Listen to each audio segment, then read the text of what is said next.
So what would you do? Nothing. I think that the judge did the right thing in this case. The reality of how we're judged is often by how people report our students' academic performance. How can you do that to a little baby?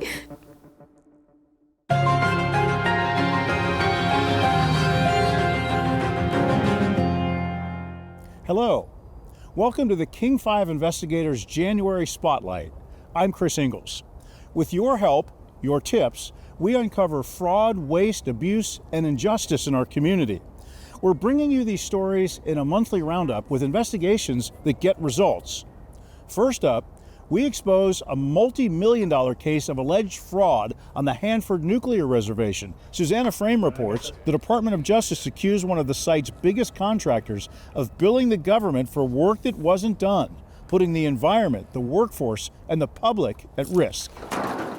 Here on his Kennewick property, Bradley Keever goes nonstop. This is just my little makeshift shop. So here's a small one, Grandpa's old tractor. I just got it running again.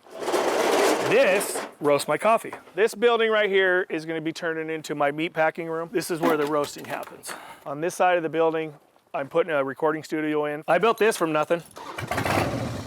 You'd have a tough time finding anyone busier, unless you saw him at work. We are begging for work. I can't believe I get paid to do this, to do nothing. Keever is a pipe fitter at Hanford on the fire protection maintenance team. That's him on the right at the work site. It's their job to make sure pipes, sprinklers, and alarms are ready to go in case of a fire.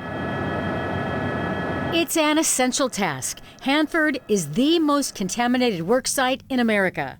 For decades, it's where they produce plutonium for the country's nuclear weapons program. It left behind millions of gallons of radioactive waste, hundreds of contaminated buildings, and toxic soil. It's hard to think of a place in the state of Washington where having fire systems ready to go at a moment's notice would be more essential. We're both working at Hanford. But when Keever got to Hanford's fire safety team 7 years ago, he couldn't believe the sluggish pace. He says his employer, government contractor HMIS, gave them little to do, but instructed them to charge the government for full 10-hour days of work.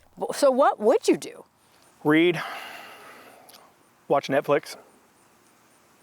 Nothing. And how did you feel about doing that? I thought it was insane. According to a suit filed by the DOJ, HMIS's failure to appropriately plan and schedule work, they regularly engage in a fraudulent time card scheme designed to fleece the Department of Energy. It is lying, it is cheating, it is stealing. We're stealing from the taxpayers. I mean, our taxes are outrageous. Why pay a company to have their guys sit around? Some examples include a manager writing workers who did not have a job assignment for the day were to charge for a full day of training. 2 workers charged 2 hours apiece for a job they detailed took from 9 a.m. to 9:14, 14 minutes, not 2 hours. Another worker charged for a full 10 hours of work on a day he spent in front of a screen. Watching the 90s rom-com, There's Something About Mary. I think it's extremely unfair to the taxpayer. The big thing is to clean up this waste, and knowing that this money is allocated to do that and it's not being utilized for that, it's quite depressing.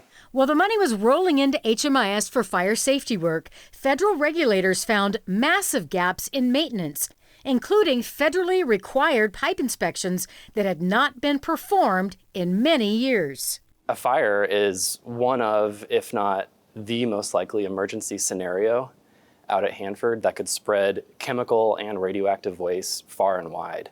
And so to not know the status of every single fire system at Hanford was terrifying. I was just attracted to the safety on fire as I got older. For Brad Keever, this work is personal. At the age of 9, after lantern fuel spilled on his leg, a friend lit a lighter. So I have about 20% third-degree burns throughout my body. 5 decades later, the scars are still there, a reminder of the importance of being ready for a fire, exactly what he wants to do for people and the environment at Hanford. We don't want that reputation of being the lazy Hanford worker that doesn't want to do anything. We're forced to be that lazy Hanford worker. We have very highly skilled craftsmen that are ready and are begging just to work. For years, the King 5 investigators have reported on injustice at Washington state jails, all of which operate without oversight. Now, a Washington lawmaker has a plan to turn that around. As Taylor Mirfendereski reports, under the new bill, local jails would face statewide scrutiny for the first time in nearly 40 years. Our jails are not adequate. Local jails across Washington are among the only institutions in the state with no one looking over them. Jail experts say it comes at a cost. The state has one of the highest death rates of local jail inmates in the entire country, but Washington has no mandatory jail standards. It's up to jails to police themselves. It's not working. There's an incentive to cover things up. It's really about looking at how to change the system so that these cases don't repeat. State Senator Rebecca Saldana thinks it's time to bring back a jail oversight board, something the state hasn't had for 4 decades. If we don't do this, it's only going to get worse. This month, she dropped legislation that would create an independent body inside the governor's office, one that would come up with uniform jail standards and investigate problems affecting inmates, just like the issues the King 5 investigators found in jails across the state. In 2022, we showed at the Forks Jail in Clallam County, a jail guard sexually abused multiple women he was supposed to be protecting. And in rural Garfield County, in this dilapidated basement jail, an inmate took his own life, but his body wasn't discovered for more than 18 hours. We also found multiple jails using unqualified medical staff to treat inmates, like Javier Tapia, who lost his leg at the Pierce County Jail after a life-threatening infection when undiagnosed. I feel they still took some of my freedom from me, leaving me in this state.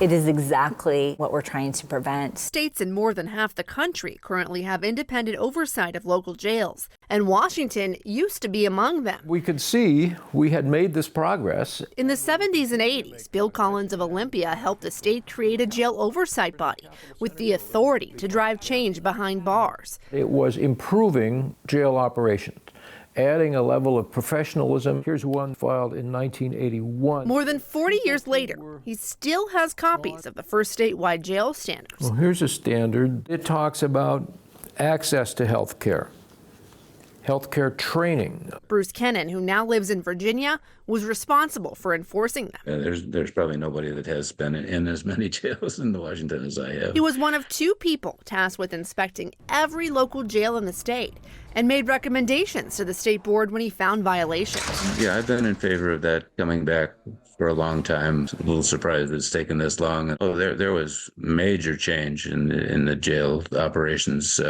from before and after.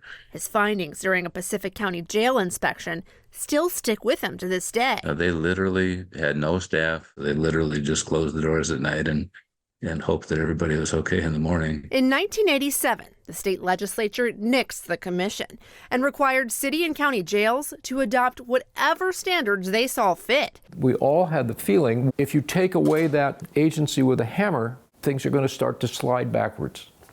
And they did. There are more than 50 local jails in Washington, and the largest one is in King County. I think it's long overdue. And Director Alan Nance says he's in favor of the proposal to bring back jail oversight and standards. When there is an absence of that level of consistency, the experience of people in custody suffers.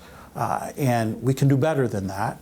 And we should do better than that. He's not the only one who thinks so. The leaders of 8 jails across Washington told us they would support mandatory jail standards, but the state would have to pay for them. That's a very real thing, and it does require an investment of resources. There really is a need to have legislative support. Senator Saldana says she intends for local governments and the state to share the expense, but there are a lot of improvements that don't cost a thing.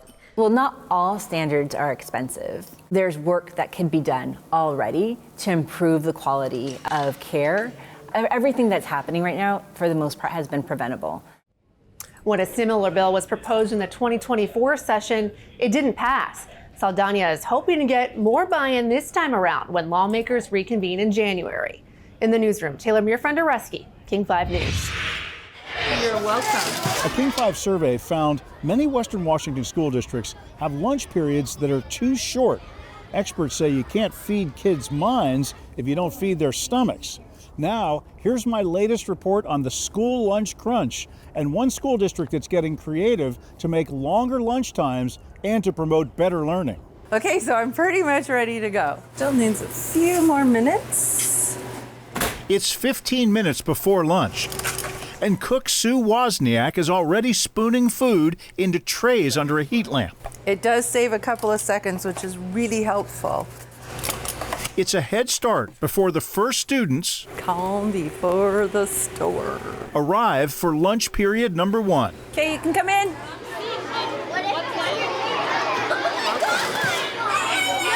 Hey. Now, Sue speaks the line that she'll say hundreds of times today. Do you want mashed potato and gravy? Mashed potato, no gravy? Over 6 lunch periods at Blaine Elementary School in Whatcom County. Do you want mashed potato and gravy?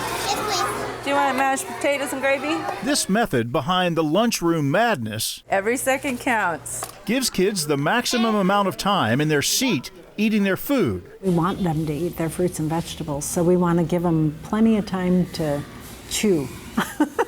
Nutrition Director Brenda Bowles says finding time in the schedule is the part that's hard to swallow. So I want them to have as long as they need, but I also recognize that that's a challenge.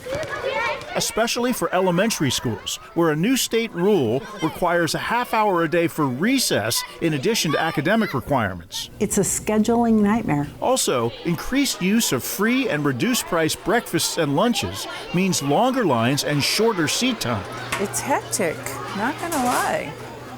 It is hectic. In a King 5 survey of 31 school districts, Blaine was one of only 5 that had lunch periods of at least 25 minutes at all of its schools.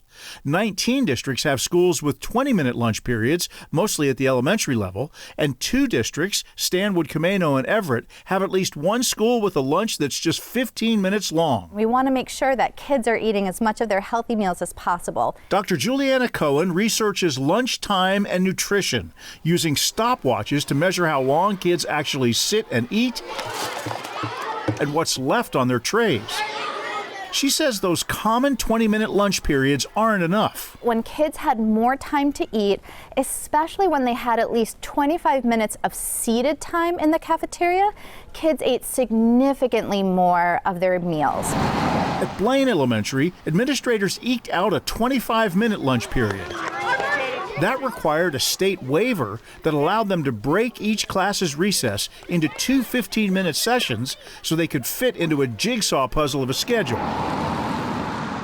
Next door at Blaine Primary, which schools kindergartners through 2nd grade, more creative scheduling. Have we had this before? No. Lunch is 30 minutes, in which kids load up their trays at a small kitchen and return to the classroom to eat. What's the difference that you notice when kids have 30 minutes? They take longer to eat. The atmosphere is relaxed.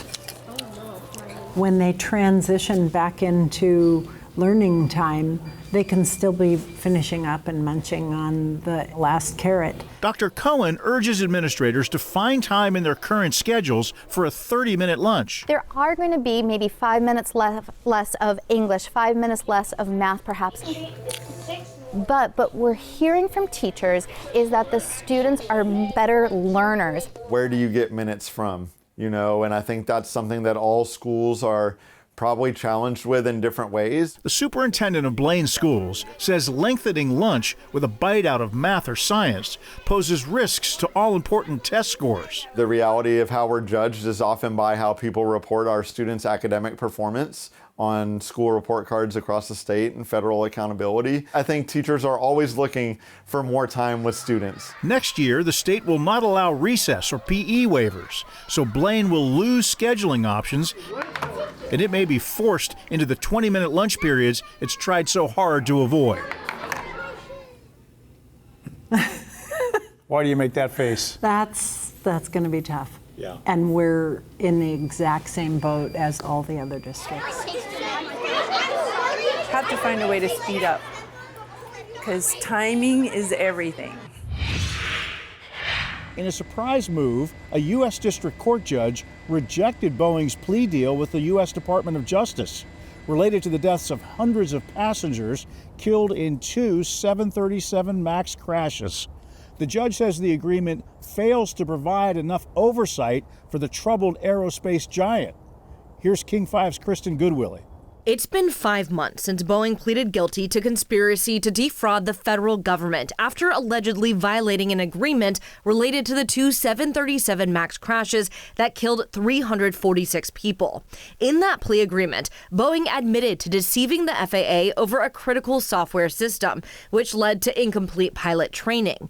Now, U.S. District Court Judge Reed O'Connor has rejected that deal, meaning Boeing can be prosecuted. I think that the judge did the right thing in this case. I think that justice is being served here. Justice is what Nadia Milaron has spent 5 years trying to get for her daughter who died in the 2019 Ethiopian Airlines crash. For the first time, the families truly feel that they are being heard and that they have a voice. Judge O'Connor provided 2 reasons for rejecting this deal, and both have to do with Boeing's oversight or its independent monitor. Judge O'Connor took issue with Boeing's diversity and equity policies, saying the monitor selection should be done solely on competency. He also said that the courts need to be involved in this oversight. In other words, the judge wants to keep his eye on Boeing. Attorneys Mark Lindquist and Robert Clifford see this move as a win, but aviation analyst John Nance says he was startled by this response. What I question is whether or not this should have ever been a matter in federal court involving criminal law to begin with. I've always felt that this was a gross overreach by the Justice Department. Boeing and the Department of Justice now have 30 days to update the court with how they plan to proceed. I reached out to Boeing for a statement and haven't heard back. And while technically this could go to trial, none of the experts I spoke with believe that will happen. They tell me the likely outcome will be a plea deal. I'm Kristen Goodwillie, King 5 News. The King 5 investigators expose a controversial solution to the rising numbers of children accidentally overdosing on drugs. They're giving parents who use illicit drugs a lockbox. It's supposed to keep children safe from drugs like fentanyl. But as Kristen Goodwillie reports in her series, The Cost of Keeping Families Together, child welfare advocates say it isn't working. Well, and here I have the kids' school records. Danielle Steele of North Bend has spent the last 10 years gathering evidence, trying to prove she should get custody of her 2 nieces and a nephew, while her sister, the kid's mother, goes to treatment.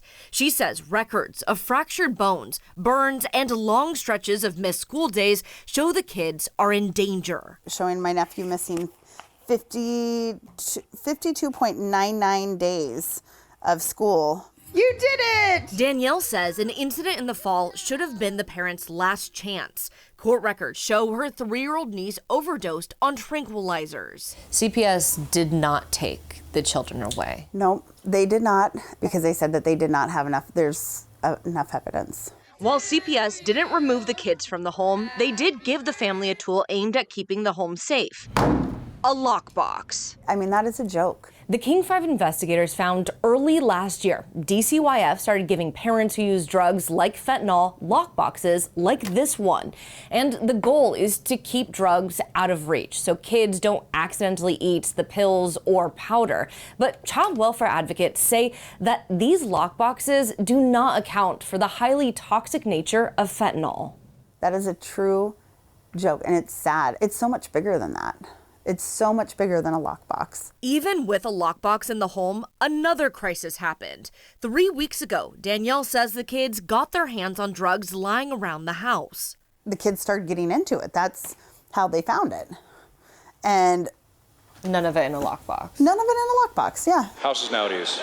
In November, we reported on a law passed in 2021 aimed at keeping more kids with their parents. We found since then, more children in the state system are dying. State records show in the last 4 years, the number of kids in foster care has plummeted, down 28%. But deaths and near deaths of children involved with CPS went up by 114%. It's so much more than just a lockbox. Do you think that you guys are doing this safely?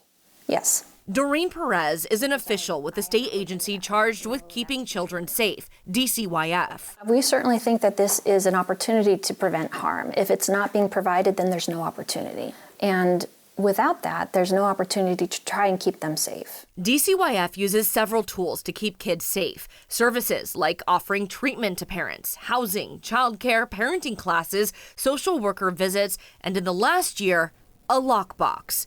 Despite these safety nets, kids have suffered dire consequences. This one right there, he's just beautiful. He's perfect. Pamela Andrews of Port Townsend took in baby Otis after he was born last Christmas with fentanyl in his system.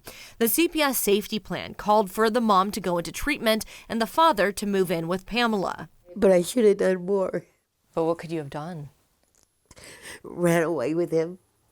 Otis's father was given a lockbox and required to do a weekly urine analysis, but Pamela says it wasn't enough. State and police records show Pamela called CPS repeatedly about the father using drugs, buying urine to fake drug tests, and muffling the child's mouth when he was crying. Aren't you supposed to do anything and everything? I mean, to try to save them? I mean, I don't understand where that fine line is for them. Why didn't you do something? Why? Less than 3 weeks after the state decided the father could get custody of him, Otis was found dead. He was in his car seat, left in a bush on a nature reserve. He had meth in his system. Detectives found drugs and paraphernalia on the father. None of it was in the lockbox. It's beyond heartbreaking. How can you do that to someone?